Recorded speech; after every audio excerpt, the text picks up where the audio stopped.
The most brilliant flavors always stay with you. So when I'm cooking, I have to capture them perfectly. Miele's innovative kitchen appliances not only preserve freshness, but deliver consistently perfect cooking results. Revealing the taste that nature created is the greatest gift in cooking. Endless product combinations for outstanding kitchen designs.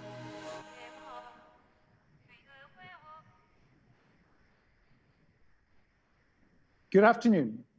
Welcome, bienvenue, and willkommen. My name is Kelly Lamb. I'm the Vice President of Marketing here at Miele. And from our home here at the Miele Experience Center to your home, we want to welcome you this afternoon. Many of you have continued to join us here on Miele Live, where we've been able to bring you a wide variety of topics and answer your questions live. One of the initiatives we started about 3 weeks ago was hashtag Miele Dines Local. With this initiative, we've been able to use our Miele Live platform to help support the various small businesses, restaurants during these challenging times we're all facing here in Canada and around the world. With hashtag Miele Dines Local, we put out a challenge to restaurateurs and chefs across the country. Share with us your signature dish. We're going to invite you to cook with us here on Miele Live. And Miele will actually purchase 100 meals from these restaurants.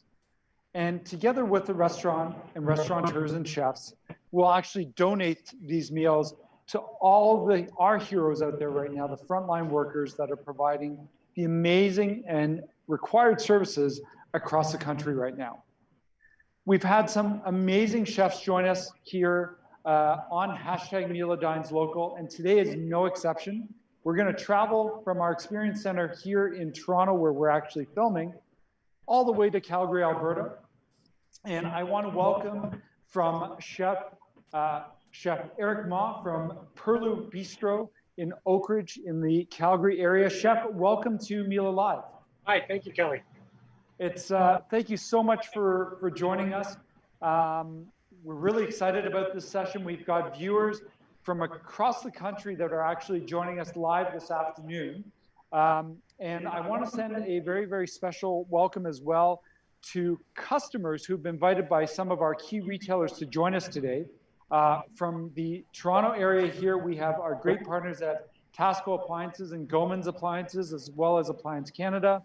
Out west, we have Baker's Appliances, Avenue Appliances, Jerome Appliances, Midland Appliances, as well as our great partners at Trail Appliances. And in the east side of Canada, we have Creative Appliances in Ottawa and Almar Appliances in Montreal. So Chef, we've got viewers from across the country joining us. Really eager to hear what you're going to share with us today. And I know your schedule is busy, so thank you for joining us. I also want to welcome our culinary expert here, who's going to take some direction from you, and we're going to try to produce the dish with you. We have our culinary expert, Marilyn, who's going to join us here today from the Miele Experience Center. So, hi, Marilyn. Hello, Kelly. Hello, Chef. Marilyn? So, Chef, maybe you can start off by telling us a little bit about Purlieu. Again, we have viewers from across the country joining us. So, some may be familiar that are in the area, but maybe you can tell us a bit about the restaurant. Yeah, not a problem. So we're located in the suburbs. We're not quite downtown, in an area called Oak Ridge in the southwest of Calgary. So it was kind of the brainchild of myself and my business partner, who I actually apprenticed under about 19 years ago. I asked if he'd be willing to open another restaurant. And this is his third, so we partnered up. We opened this. And we were both trained classically French, so we decided why not go with a French, something that we know. So we did open out in Oak Ridge, as I mentioned. And basically, the idea was we wanted to bring downtown food or downtown kind of style dining to the suburbs, something where people don't have to take that 20, 30-minute commute. You don't have to worry about having a glass of wine and then driving home afterwards. And you don't have to worry about $25, $30 parking. So what can we do in order to facilitate that? Well, Purlieu is the answer. And so how did you guys come up with the name Purlieu? What's the background of that? So to be honest, we had a bunch of things going through our heads.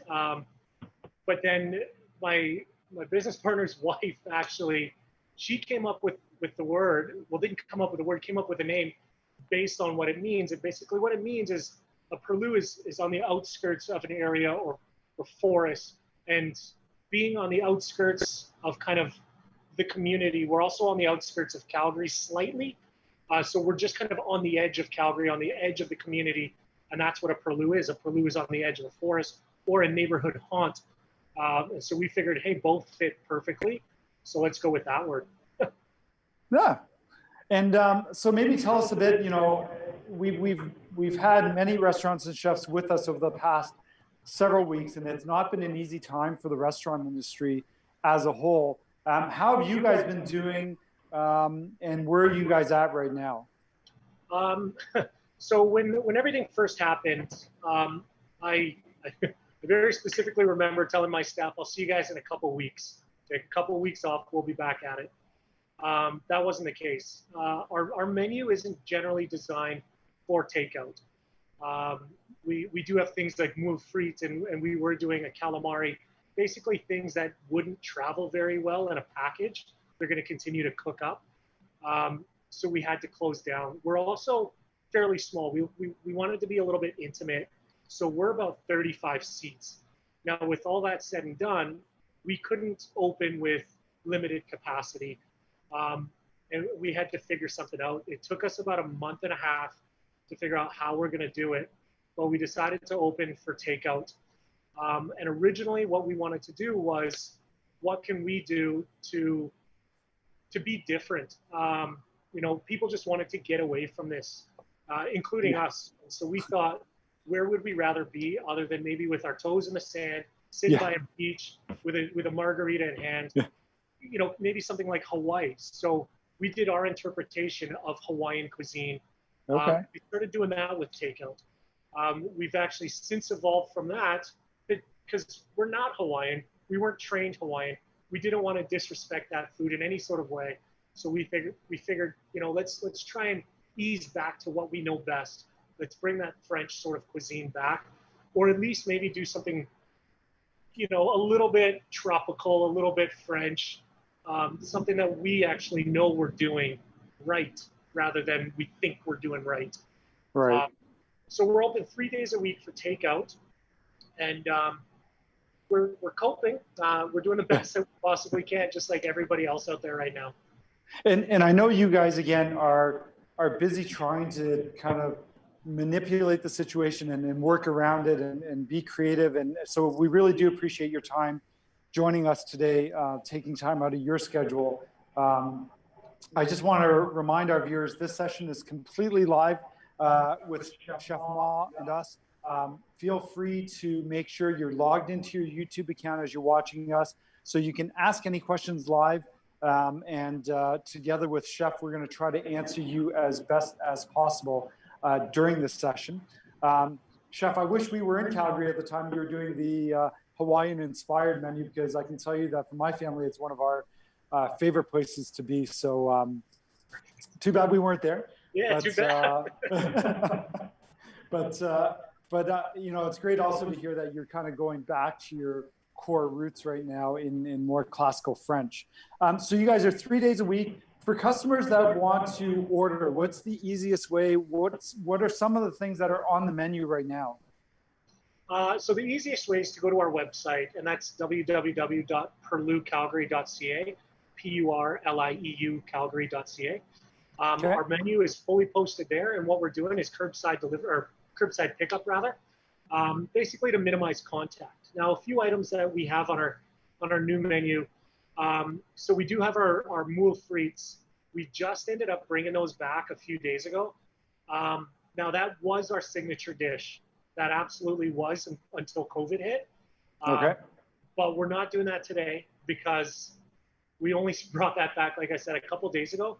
But we came up with a new signature dish that was working really, really well when we did the Hawaiian thing, and that is coconut shrimp.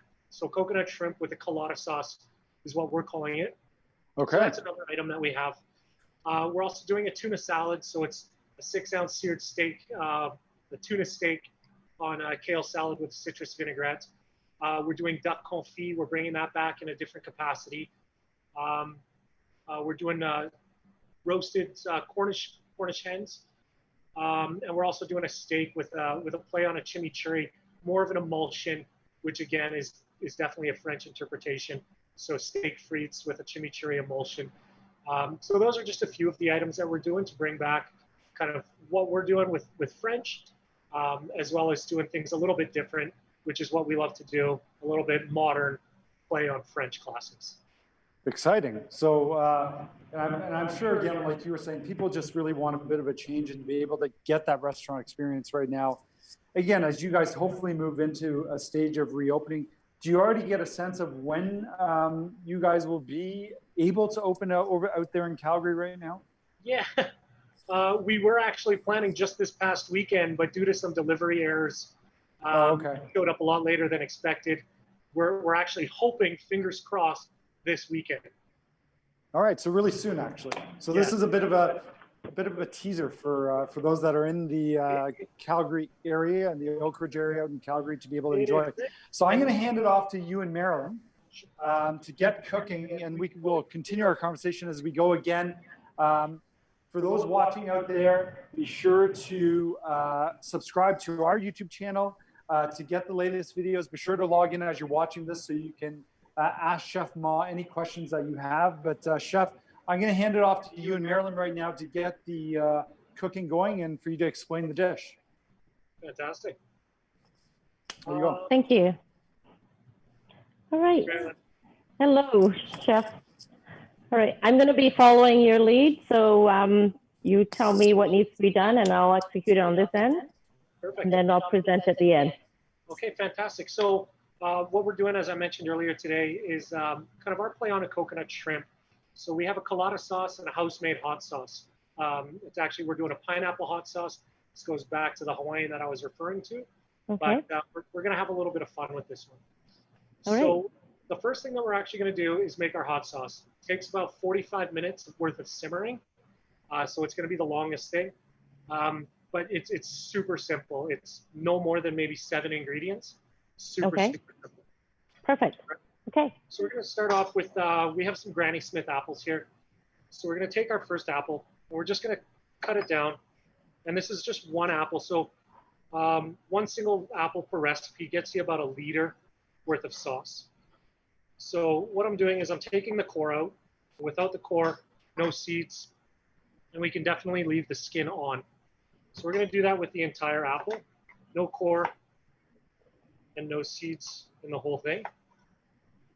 And then just give it a rough chop. Okay.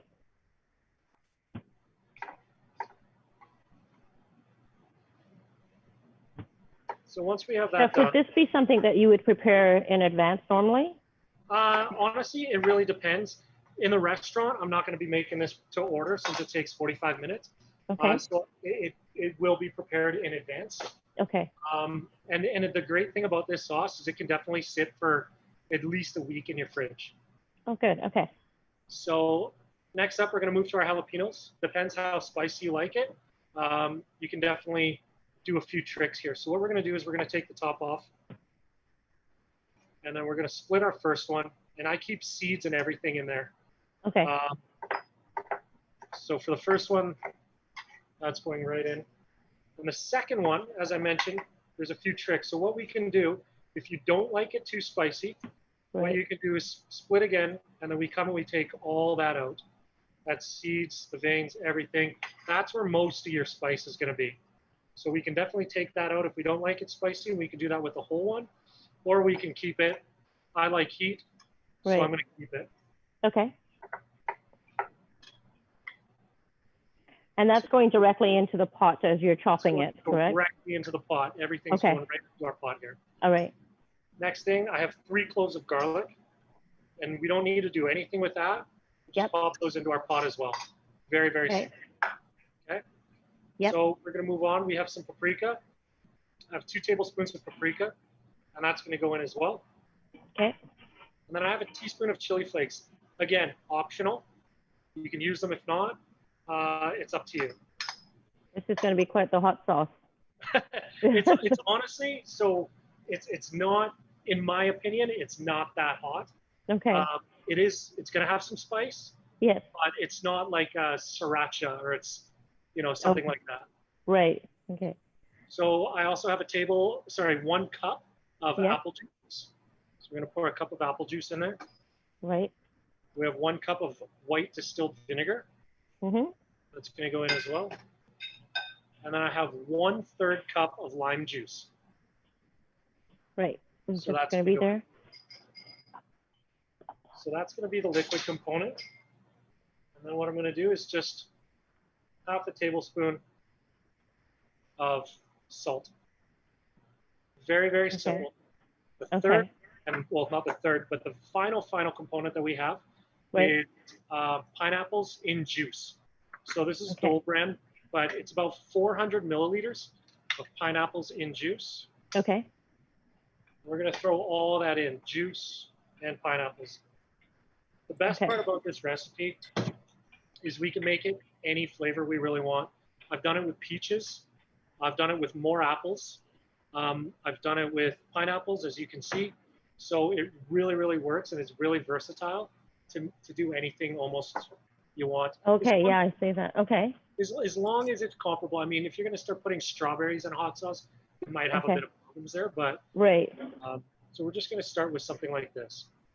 Chef, if somebody wanted to use fresh pineapples instead of canned pineapples, is that okay? It's 100% okay. The only thing is you're still going to need to compensate with the pineapple juice. So what I've done in the past, I've done pineapple, and what I've done was, I think if I remember correctly, I've done about 1 cup of pineapple and 1 cup of pineapple juice. So the difference is this is not going to be as tart because it has been sitting in juice. And that's why you're going to lower the amount of fresh pineapple versus canned pineapple. Okay. Well, so we're just going to make sure everything's slightly submerged. And then all we're going to do is throw it onto our stove.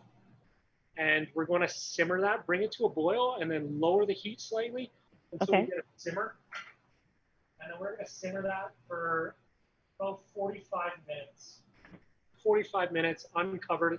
We can cover it if we find that our liquid is reducing too much. Right. Or you can just turn your heat down, which is what I do. Okay. So again, very, very simple sauce. It's not too difficult. Okay. But and now when this is completed, would you heat it up a little bit or serve it cold? I would serve it cold. So what I do again is I pre-make my hot sauce. And then I usually refrigerate it for at least a day. And what I find is the flavors are really going to start coming together a little bit more. Okay. You're going to start releasing some more oils, all that fun stuff. And then you're just going to have a more all-around balanced sauce. Okay. So good question. So as that simmers, there's a couple other things that we can work on. One of them being our Colada sauce.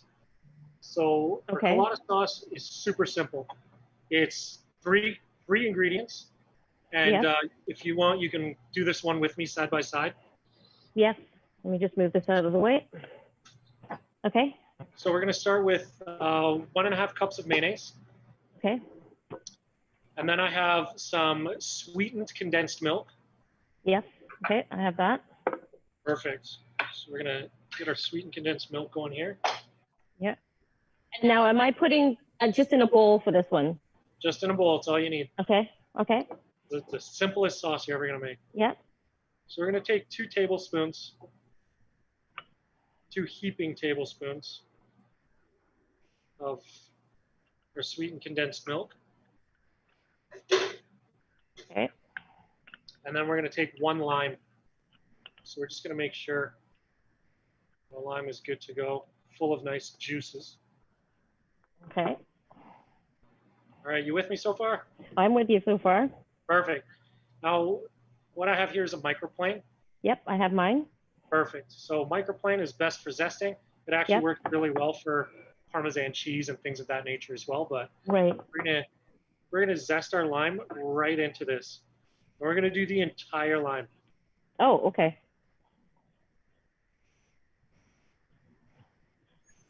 So chef, looking at the ingredients in the previous sauce with the pineapples, now with the lime, it seems like it has actually quite a tropical feel to it. It does, yeah. Sorry? What was the inspiration behind actually this dish? So again, this is back when we did the Hawaiian theme, to be honest. And we figured what would go best really with warm summer, sitting on a beach, all that fun stuff. And then I kind of had to delve back into my roots of cooking, to working in the tropics as well, and what worked down there. So that's kind of where most of this came from, to be honest. So now that I'm all zested, how are you doing, Marilyn? Yeah, I'm almost there. Okay.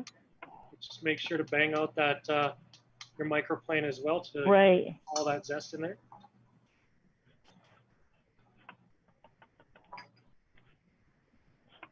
Okay, I'm actually done. You're done? Perfect. Yeah. Now we're gonna juice that whole lime right in as well. So just cut it in half. Okay. Use your little hands. We're just gonna squeeze all that juice right in.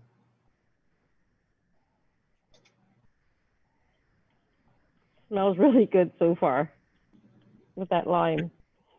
Wow. It should be. It should work out if we've done it correct. To be a little bit sweet, and it's gonna cut some of that lime, the sourness of the lime, Right. but we're still gonna have that lime flavor.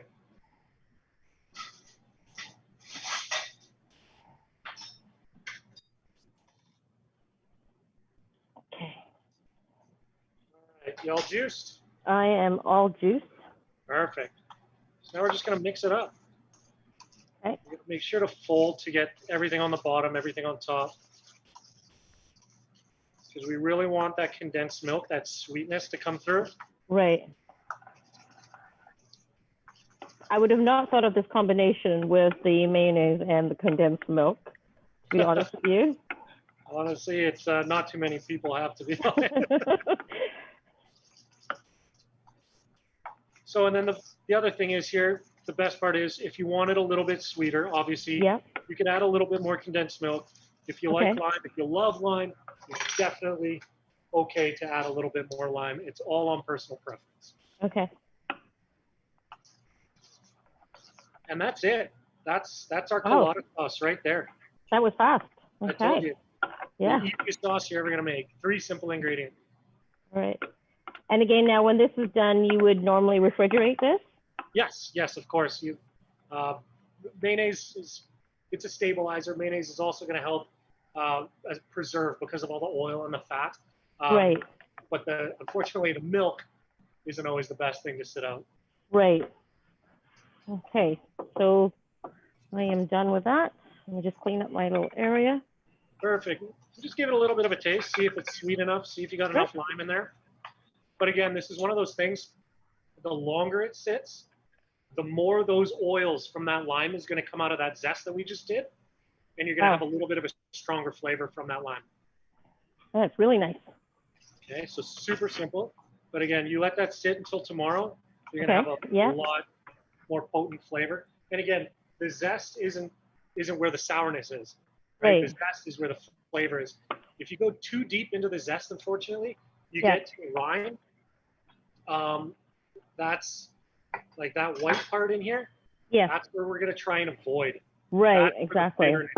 So we don't want that bitterness. We want that green part. So if you don't have a microplane, there's a couple other things we can do. A is by hand, which is going to take a heck of a long time because we're going to come and kind of have to cut out all that rind. Right. There's 2 other options.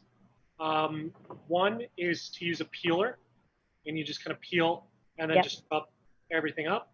And the third one is we can actually replace the lime altogether with kaffir lime leaves. Oh, that's yes. Okay. Yeah, not always the easiest to get a hold of. Generally going to come frozen, but it's definitely an option if you prefer something like that. Okay. All right. Perfect. So that's our Colada sauce. Okay. Yeah. Check out our hot sauce here. So we're almost at a boil.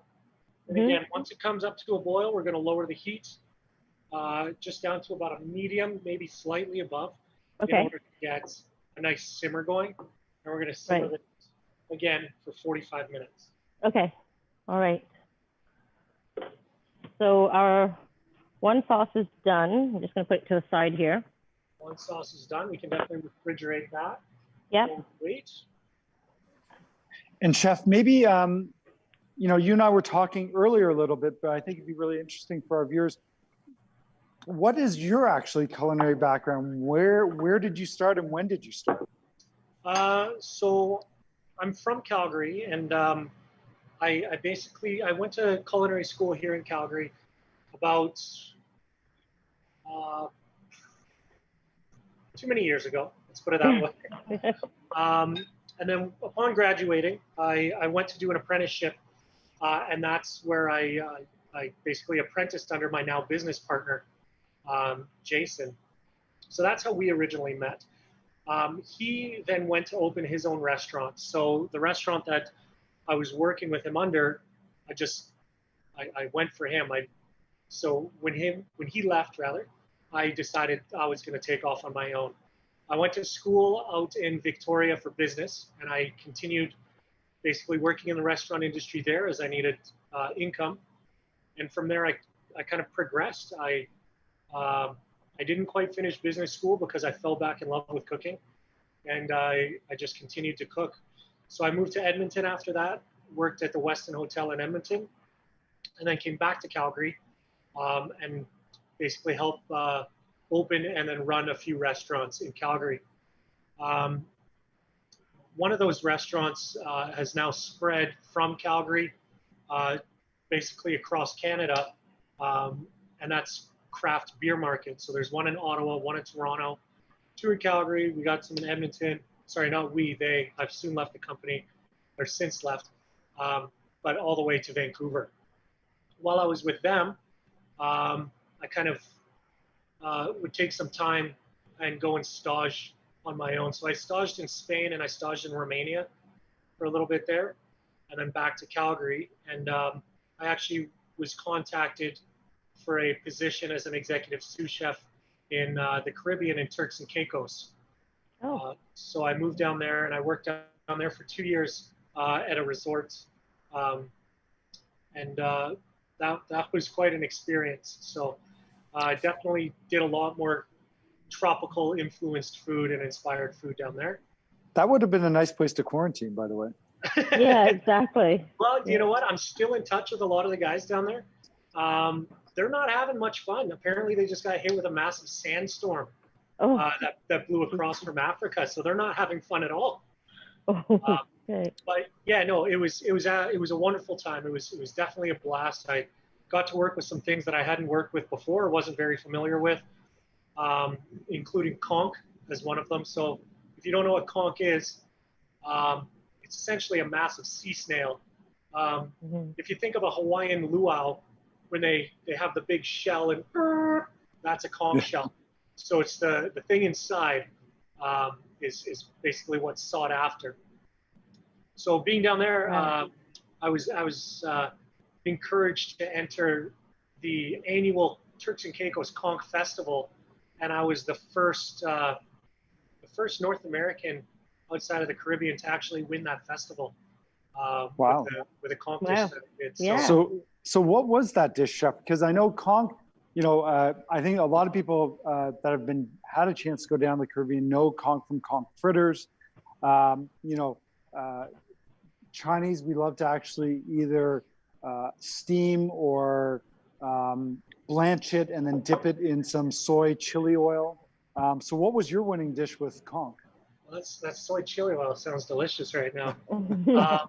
But yeah, no, so my dish, I actually, it's something again that was actually inspired by my now partner Jason. When I apprenticed under him, it was conch taquitos.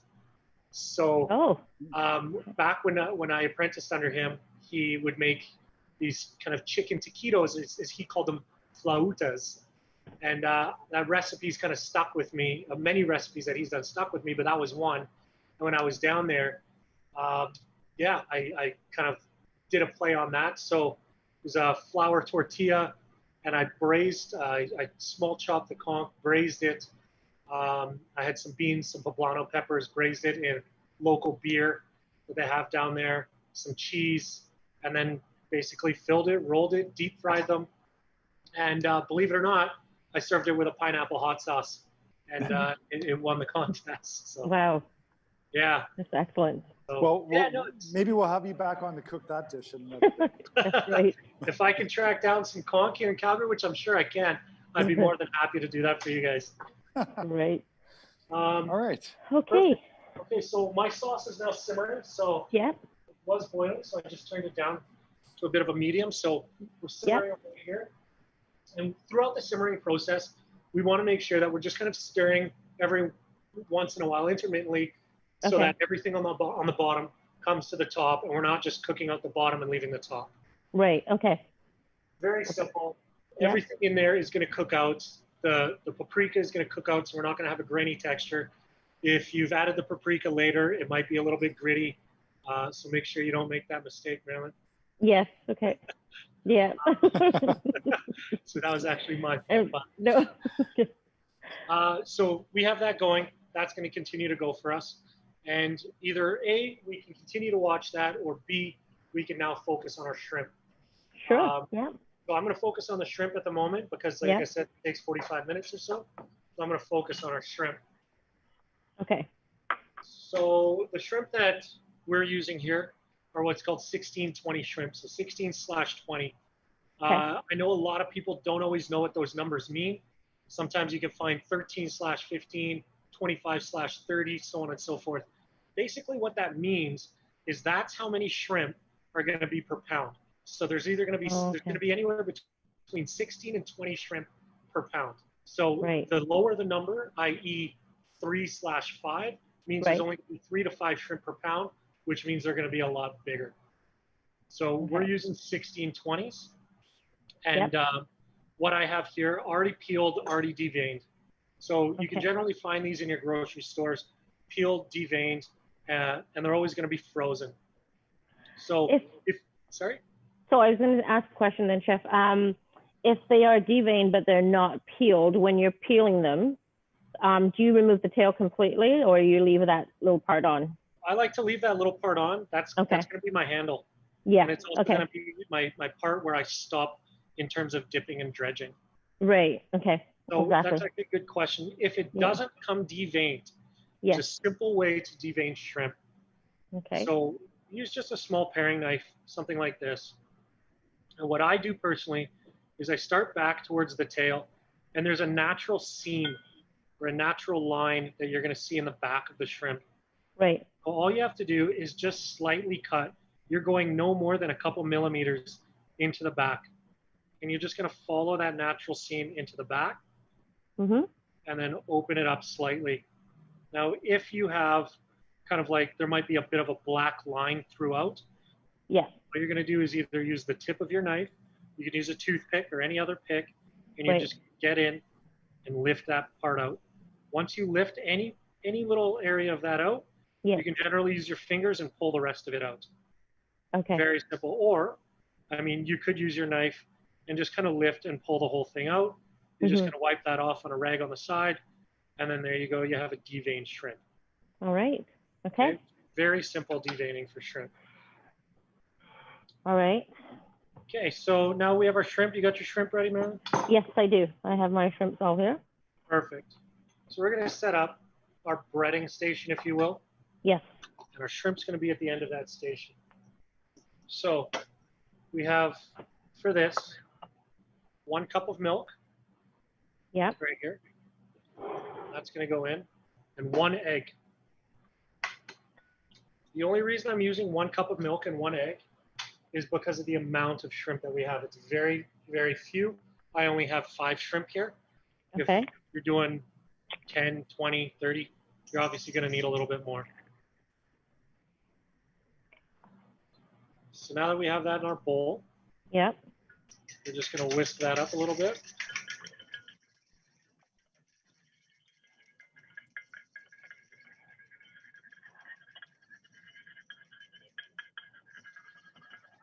Make sure it's well incorporated so that there's no egg whites, egg yellow, just kind of still floating around.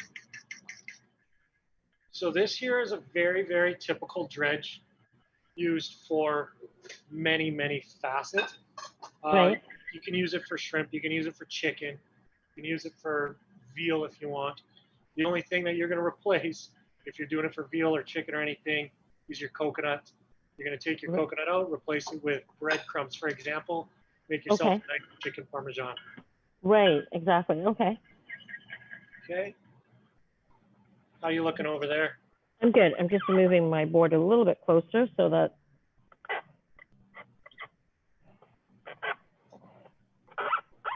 Oops, sorry about that. Okay. No problem. And my shrimp, you're saying, should be at the end? The shrimp is going to be at the very beginning. The beginning of this, and then, yeah. We're going to go shrimp. Yep. Then we have right next to that, I have 1 cup of cornstarch. Okay, yep, I have that. Then we're going to do our egg wash. Okay. And then after our egg wash, I have 2 cups of sweetened shredded coconut. Great. Okay, have that. We want to make sure it's sweetened because that's where a lot of our flavor is going to come from. If you're going to use the regular unsweetened, you're going to get a very bland shrimp. It's really not that delicious. Okay.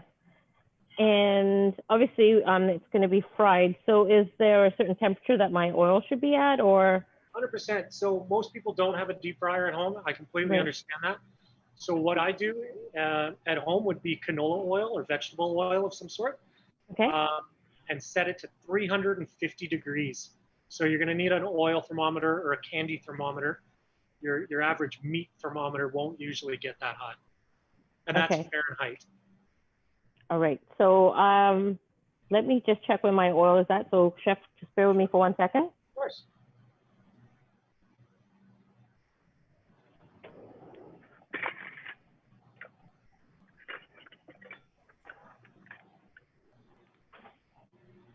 So Chef, a lot of people have questions about oil and deep frying. Maybe if you could talk a little bit about that, because I know sometimes we get a lot of questions in the cooking classes we do. Oh, you know what?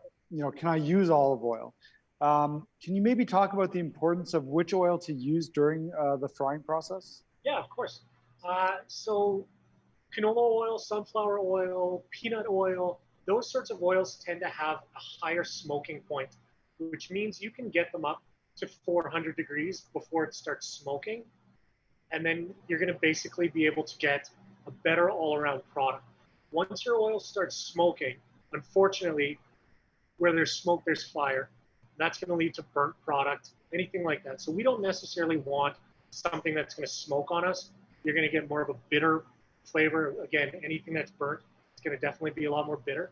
So something with a higher smoking point. Olive oil, unfortunately, has a way lower smoking point. Olive oil, pumice oil, rapeseed oil, avocado oil, those sorts of oils have a way, way lower smoking point, and they're generally meant best for flavoring, i.e. in salad dressings, anything like that.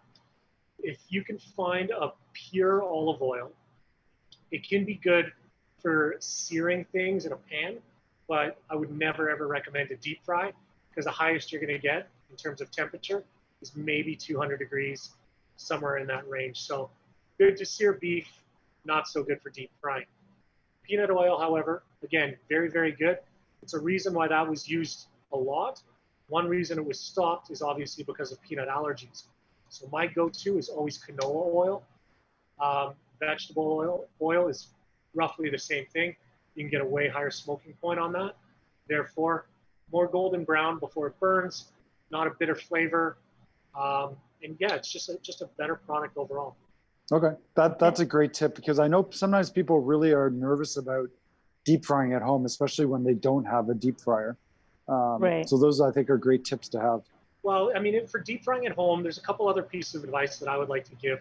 One of them is make sure you never fill your pot too much. Now, I've seen this happen way too many times. What I do at home is I'll always use a larger pot and fill it only halfway, maximum. Once you're going to put something in there, generally what we're deep frying has moisture in it. Once that moisture gets into your pot, it's going to rise. Your level's going to rise, right? If that spills over, you got a big, big problem in terms of, are you on a gas range? Now you got a fire. If you're not on a gas range, you got a hot mess all over your hands. So just make sure that you're level. You're not putting too much oil in that pot. Okay. So I'm at about 265 right now. So I'm thinking by the time we prepare the shrimps, it should be at that, because I'm at, it's going up 267. Okay. I think I should be almost ready by the time. Perfect. Let's do this then. You know what? To be honest, anywhere between 350 and 375 works well. So you do have a little bit of leeway. It doesn't have to be right on the button. Okay. Perfect. Okay. Well, let's start directing some Hopefully shrimp. this is good enough. Okay. So I got myself another plate here. I need somewhere to put my shrimp once it's kind of all battered. Yeah. If you will. Oh, okay. So let me do that. I'll grab that plate. Just grab me. I'll take this one. You can get me another one.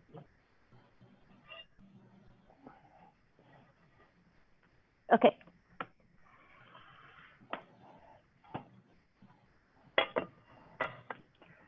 I am ready when you are, Chef. Perfect. Okay, so we're going to take our first shrimp. Yep. And we're basically, again, I like to use that unpeeled tail as the handle. Yep. So we're basically just going to dredge it right into our cornstarch. Okay. Now, the reason I use cornstarch, there's two reasons. A, it keeps it gluten-free. Right. And B, is cornstarch actually, it's the component in baking that makes things crispy. Okay. So if you're ever making a batter at home, let's say a fish and chip batter, yeah, you could just use flour, or you could use flour and cornstarch, which is going to make it even crispier. Okay, so we have the whole thing pretty much covered, and then into our egg wash. Chef, that's actually a really great tip for home. You were talking about the fish and chips. Typically, what would that ratio of flour and cornstarch be then, if you were to mix the two in the case of a batter? So everybody does their own differently. That's a good question. Everybody does theirs differently. I've seen hundreds of different variations. What I personally like to do is I usually take about 3 cups of flour to 1 tablespoon of cornstarch, and then half a teaspoon of baking powder. Baking powder is going to help it fluff up. So that was 3 cups of all-purpose flour to 1 tablespoon cornstarch, half a teaspoon, sorry, I might have said tablespoon earlier, half a teaspoon of baking powder. And that's one thing that I generally find works best for me. But again, I've seen so many different variations of people, how they do their batters. It's really up to you. And I encourage you to mix around, play with different things, add a little bit, take a little bit away, and you're definitely going to find what works best for you. Okay. So once we have our coconuts on our shrimp, all I do is just pat it in just slightly. And what we should have is a shrimp fully coated. That looks like that. So we're going to do the exact same thing with the remainder of our shrimp. Okay. So again, it's hold by the tail, coats the cornstarch. We're going to knock off the excess cornstarch into our egg wash. So the cornstarch is going to help the egg wash stick to the shrimp. Yeah. And then the egg wash helps the coconut stick to our shrimp. Right. So again, completely coat it, pack it down a little bit.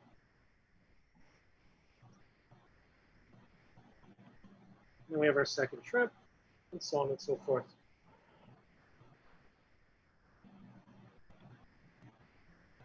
So, Chef, you were mentioning that it's great that this dish is a gluten-free option, because I think we're finding more and more people with celiac or actually gluten aversions. For your normal menu or the menu that you guys are offering right now, are you able to accommodate some of that stuff? And is there enough options on the menu to be able to accommodate some customers that will have gluten intolerance or celiac, actually? Yeah, no, that's a good question. 100%. Yeah, so about, I would say at the moment, I'd probably say somewhere around like 95% of our menu is gluten-free. And if what we try to do, to be honest, is if we don't have a dish that is gluten-free, let's say a burger is not traditionally gluten-free, we will have an alternative for that. Same thing with our pastas. We do have a few pastas on our menu, and that pasta is typically made with, wheat flour, semolina flour, something like that. So in order to compensate and to make up for it, we do have a substitution of a lentil pasta, which keeps it 100% gluten-free as well as vegan. Right. Okay. All right, so I'm on my last shrimp. How you doing, Marilyn? I'm good. I actually had a little bit extra shrimps, so I'm just preparing them. Perfect. But I have the same amount as you, definitely. Okay, fantastic. So I'm just gonna rinse my hand quickly, just like that. So Chef, the other thing is, looking at your culinary background, you've obviously landed on a very classic inspired French restaurant and menu. What was the journey that got you there to French? So as I mentioned before, I was trained in French cuisine, and so was my business partner. He was trained in French cuisine as well. So it was just something that we were very comfortable with. Now, the other thing with French, or actually with most cuisines, I'm not going to say all, but most, is one thing that a lot of people don't realize is a lot of stuff is inspired by French or has French influence. For example, mayonnaise. Mayonnaise alone is an emulsion, and those first emulsions were generally a French technique that was brought in, and now everybody around the world almost uses mayonnaise or emulsions of some sort. So we figured it would be a way for us to definitely flex on what we know best, being French, as well as play with modern kind of techniques and modern foods, and try to inspire through French dishes, if that makes any sense. Yeah, absolutely. So that's kind of where we came from. That's where the idea came from. And then what we're doing today is, again, classic French dishes, but with modern inspiration, or we're going to take something and go outlandish and try and put French spins on it. Not necessarily outlandish, but we did, for example, we did like a Peruvian beef skewer before, but we had two different types of emulsion on that skewer in order to kind of French it up a little bit. We're also doing right now moules frites, or mussels and fries. Now, typically that's a Belgian dish, but what we've done with it is we have a Vadouvan curry. So curry, not French, moules frites, not French, but Vadouvan curry is a very floral, very aromatic, not so spice heavy type curry, and it is a French, basically it is a French curry. So, wow. So we've taken that dish, which comes from two different regions, nowhere close to France, and we've turned it into a French kind of dish. Nice. Okay. Yeah. Perfect. Okay, so now that we have our shrimp done, all I'm going to do is let that rest for a moment. I'm going to get back to our hot sauce. Yep. So our hot sauce, we have still our liquid. We have all of our goodness in there. We want to make sure there's a decent ratio, which I think we have at the moment. Okay. And what we're going to do is we're going to blend it. Now, if you have some sort of blender, rather than kind of a home mixer, we want an actual full-on blender because we want to get everything blended and everything blitzed. So absolutely everything will go right into our blender. Now, I myself, I use the Vitamix blender. I find that works best for basically not leaving any chunks, any seeds, any sort of particles that we don't want. It'll get everything. Okay. So I get that into our blender, and then we're just going to blitz it on high And once that's done, after a minute, 45 seconds, we end up with a nice, smooth, silky sauce. So it should still be thick enough, slightly, to kind of coat our spoon. And basically it should look something like that. But again, no chunks, very thin. I didn't even have to strain this. Right. So you might have to strain it depending on your blender. Okay. If you don't, even better, you're going to keep that body. And that body is what works really, really well for me because it helps hold up on a plate. Okay. So I've prepared mine as well. I think it's glossy enough. I mean, like, for me, can you see this, Chef? I can, yeah. Works. So Yeah. again, this sauce, it can be manipulated in so many different ways, right? As I mentioned before. So you can take out a little bit of paprika. You can add chili powder.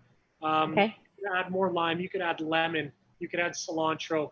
There's so many different things you can do. So you're almost never going to have a sauce that looks identical unless you write that recipe and you follow it word for word. Right. So every sauce is going to look a little bit different depending on how much pineapple you like, how much garlic you like. It all really depends. Right. So, and Chef, again, this is a sauce that can hold, I assume, if you prepared it ahead of time, put it in a jar, put it in the fridge. Is that okay for this sauce? For sure. So when I have it like this, all I'm going to do like this is wait till it slightly cools, then wrap it and into the cooler. You never want to put it into your fridge when it's still warm. That's just going to cause more bacteria growth. Right. And bacteria growth is going to cause it to go off quicker. So that's actually just a tip for most food. Don't put food in your fridge wrapped when it's still warm. Keep it unwrapped. Right. Let it cool down fastest, then wrap it, store it. So good question though. So for this, I have jarred this before. Okay. And jarring it, I've had it hold for months. I basically ended up using it all up. So I couldn't tell you how many months it will last, but I've had it last for 4 to 5 months before I ended up using it up. If I don't jar it, I've had this last for about a week and a half before, again, I've used it up. Definitely not something you want to keep pushing. There are components that are going to go bad, but you do have a lot of acid in there. Acid will kill and break down bacteria. So that's one thing that's going to always work on your side. Okay. I just had a little quick taste of it, Chef. It's really good, really nice. And got a bit of that hot spiciness to it, but then you taste a bit of the pineapple. Fantastic. That's what we're looking for. So if you make it fresh, it's going to taste a little bit different. So what we're going to do is we're going to cool this down. Again, one of those things where if you cool it, some of those oils are going to start working together, mixing together, and definitely bring it all around better body and flavor for you. Okay. So now that I have that done, we're going to basically put that into a squeeze bottle is what I would do. So I have my squeeze bottle of my hot sauce. And then I have my Colada sauce ready. Yeah. And then we're going to go to our final component. Okay. That's our shrimp. All right. How's your oil? What's your temperature? Yeah, I'm at 350. Perfect. So like I said, anywhere between 350, 375, you're good. Yes. So what we're going to do is actually what we can do is we can actually keep them like this and freeze these. Okay. And it's something that you can definitely do ahead of time, or you can do them from fresh like this. If you freeze them, you're just going to have to let them thaw, come to room temperature before you deep fry. But we're going to do them straight like this. So we're just going to drop these into our deep fryer. I put them into a basket. And then I'm going to lower my basket for all. Be cooked at the same time.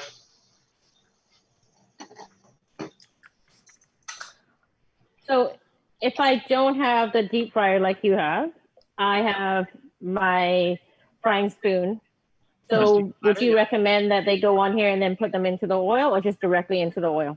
They can go directly into the oil. The reason I'm putting it into a basket is because there's so much more oil. They can sink to the bottom and get stuck somewhere in there. Whereas in your pot, you're golden. So we're gonna get those deep frying, and those should take a couple minutes for us. What we're basically looking for is a nice golden brown color. And once we have that golden brown color and they kind of start to float on us, that's Yep. how we know they're ready.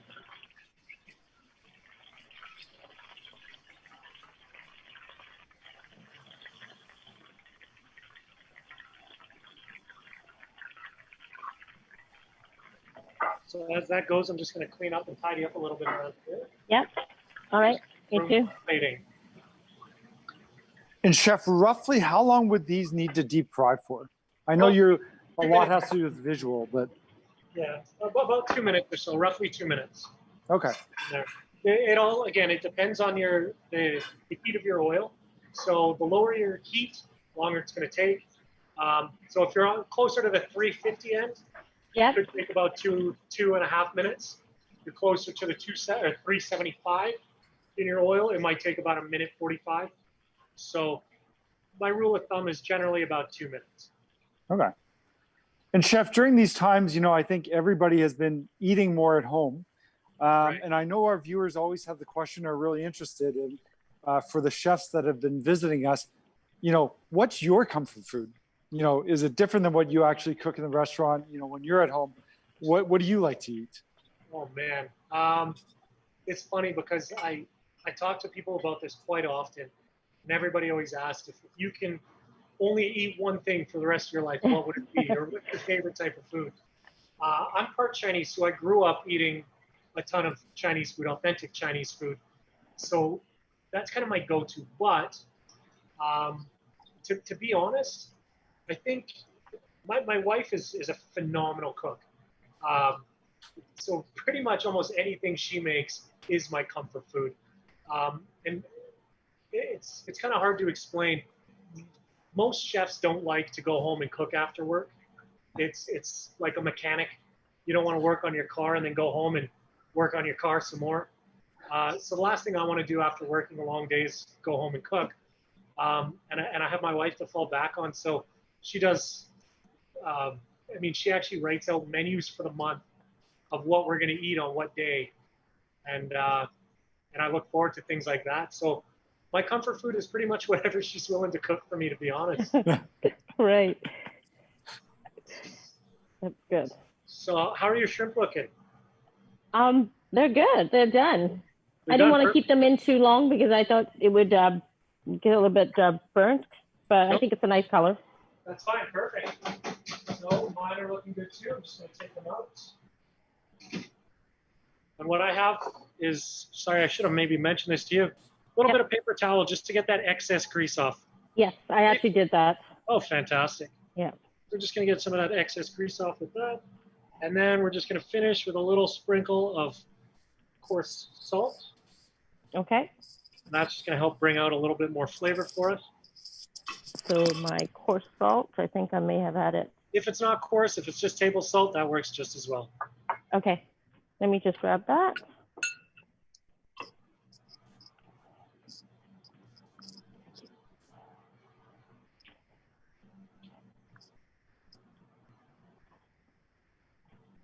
Okay. All right. So now we're ready to plate. Okay. So for me, I take my hot sauce in my squeeze bottle.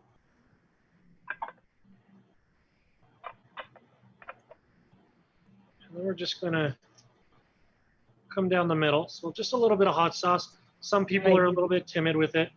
Some people are not.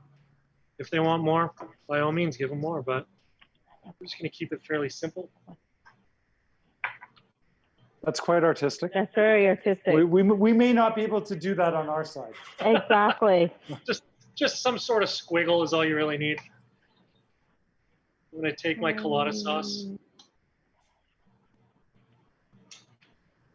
Okay, I want to see how, yeah.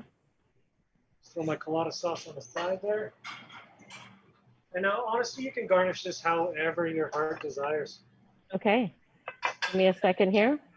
And get fancy. Get me a little of that small bowl. Just going to get some color going. Okay, don't judge me here, chef, because now I don't have a squeeze bottle. what I'm going to do, my version.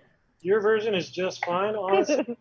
You can probably just take a spoon and just give it a little smear on the plate. I think you made Marilyn a bit nervous, Chef. Was it the squeeze bottle? It was a squeeze bottle. Yeah, that was it. Sounds like that threw off the game. Okay. Oh, just a little spice one. Okay, I'm putting the shrimp right on the sauce, like you did. Sure.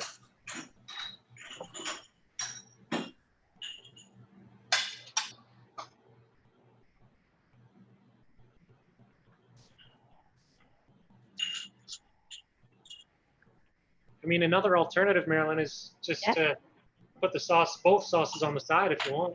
Well, that's what I originally did, but you got fancy on me and I needed to, to change it. All right, let's see how I do.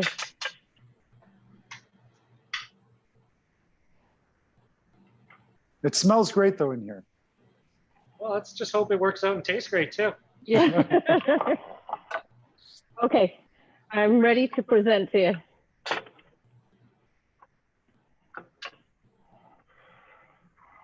What do you think?